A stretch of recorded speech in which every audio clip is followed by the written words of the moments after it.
What is the soul? A question almost as difficult and ineffable as the question, what is God? But through intuition and the quieting of the mind, we may be able to feel the answer to this question.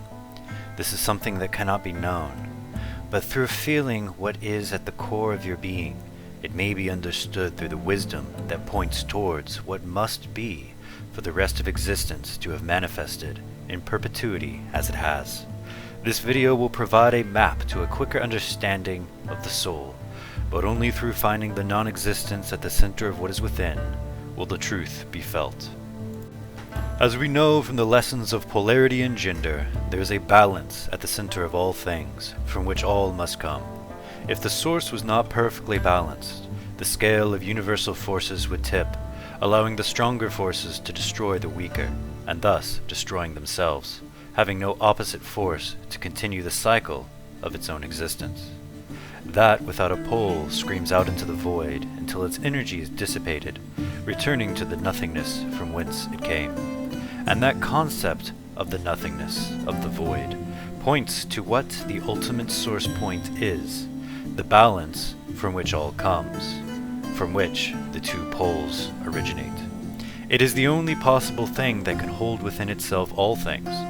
It is the potential of everything, yet no thing itself. It is the wu-wei, the no thing. It is not even the concept of a void of nothingness, or the concept of infinity, and around it oscillate all that is and has become being. It is that which births nothingness and infinity. When forces are balanced, the nature of the wu-wei is reflected as peace and harmony. This is God, this is the soul, and this is good. But how can the soul be the same as God, or the source of everything? We are connected and the same in balance. Through all beings, animate or inanimate, run the essence of the infinite, no thing. However, we are separated through choice and through polarization of forces surrounding the larger souls and the ultimate soul above us. If we still our minds and find peace, eliminate the chatter of different forces and personality constructs dancing around our true being, then our true being will be felt, and we will feel a connection to God because that deepest part of you is the same essence as God.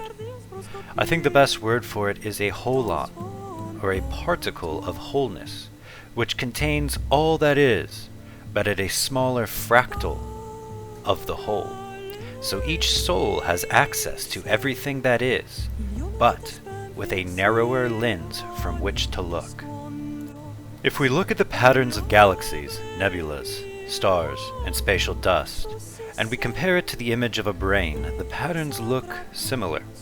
The source point of all, the nothingness and everything, the wu-wei, seems to develop this pattern outside of itself as perhaps one of the most efficient patterns in which to balance the oscillating forces of polarity and bring its infinite potential into a nexus of energies, which we call consciousness, a consciousness that creates a personality in man, and a God consciousness that creates the nature of the universe itself, and the nature of existence itself. This would be akin to God's personality, a reflection of what is at the center, as above, so below. Thus, if all is balanced, the personality reflects the peace and tranquility found in the all-potentialed, impossible-to-know nothingness that is the wu-wei.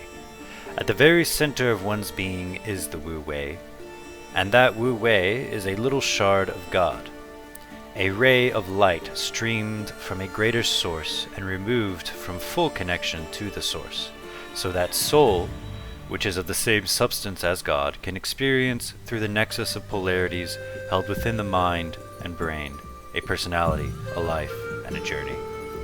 What is the purpose of this journey? It is to deepen the infinite potential of that which is the precursor to existence itself. The soul is a small fractal holon, or particle of the whole of God. In other words, the soul is a God shard, a small piece of God which has been dislodged from the whole, but yet contains deep within it the very same potential and infinite nature as God and the universe. The soul, just like God, is infinitely deep, but from a narrower point of view, a smaller fractal to the total fractal that is God. And the closer a God shard may come to God, to the center of all things, the larger the nexus of polarities that soul will be able to balance, and the larger the soul's light and power grows.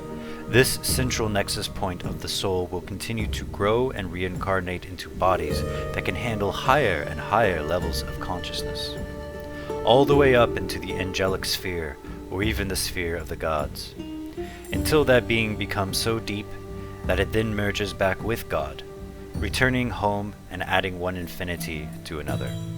And these rays of light, shards of God, stream out so that they may grow once again and return to the source, remembering once more that they are God, balancing even more extremes. This is the breath of God. And when all shards have grown and reformed back into God, God too grows in light and power.